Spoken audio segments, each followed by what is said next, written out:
Friction के advantage और disadvantage ये देख लेते हैं जल्दी से।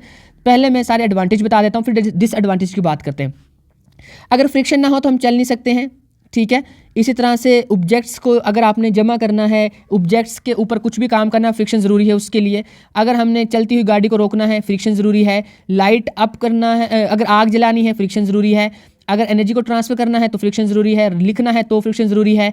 अगर कोई चीज़ पहननी है, एसेसरीज़ का पहनना है तो भी फ्रिक्शन ज़रूरी है।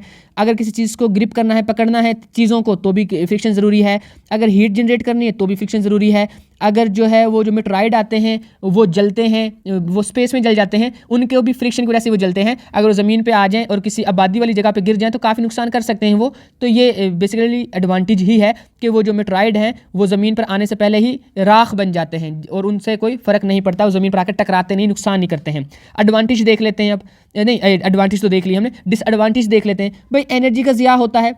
फॉर एग्जांपल हमने एक फैक्ट्री के अंदर हमें कोई शोर नहीं चाहिए, साउंड एनर्जी, वो क्या है डिसएडवांटेज है, फ्रिक्शन की वजह से होता है। हीट नहीं चाहिए हमें वहाँ पे, तो वो क्या है, वो भी बेसिकली एनर्जी का ज़िया है। फैक्ट्रीज़ की बात कर रहा हूँ मैं वहाँ पे, मैं भी अगर वो हीट से कोई लेना देना है नहीं तो मोस्टली में जो बिला वजह जो है ना इक्विपमेंट्स हीट हो जाते हैं जिनकी हमें हीट एनर्जी चाहिए भी नहीं है, वो लॉस ऑफ एनर्जी ही तो है। और वो किस वजह से, फ्रिक्शन की वजह से है।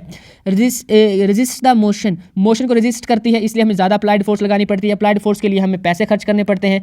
फोर्स जो कार में, बाइक में अप्लाइड फोर्स है वो इंजन से आती है ना, और वो इंजन बेसिकली वो पेट्रोल पीता है ना, उसमें पेट्रोल लगता है तो पैसे ज़्यादा लगते हैं।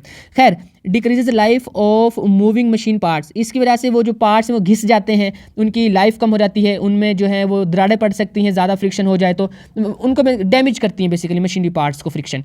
उसके बाद ओवर हीटिंग, बिला वजह जो है वो हीट प्रोड्यूस हो जाती है, जहाँ पर हमें हीट चाहिए भी नहीं होती वहाँ पर भी हीट प्रोड्यूस हो रही होती है। फॉर एग्जाम्पल मैं एग्जाम्पल देता हूँ आपको, इसको फ्रिक्शन नहीं बोलेंगे, इसको रेजिस्टेंस बोलेंगे, पर आप इसको फ्रिक्शन समझें कि एक बल्ब के अंदर हमें रोशनी चाहिए, हमें हीट तो चाहिए ही नहीं है, हीट का हमारा कोई लेना देना नहीं है उसमें, तो वो हीट भी होता है बल्ब, तो उसमें हीट एनर्जी बेसिकली क्या है, वेस्ट ऑफ एनर्जी ही है।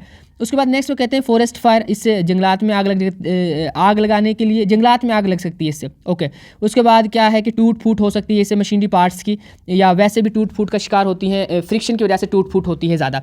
फिर वो कहते हैं डिक्रीज एफिशिएंसी, इससे एफिशिएंसी डिक्रीज होती है, मतलब हमें आउटपुट कम मिलती है, इनपुट हम ज़्यादा देते हैं, क्योंकि सज्जे खब्बे उसका लॉस ऑफ एनर्जी ज़्यादा हो जाता है उसकी वजह से, फ्रिक्शन की वजह से।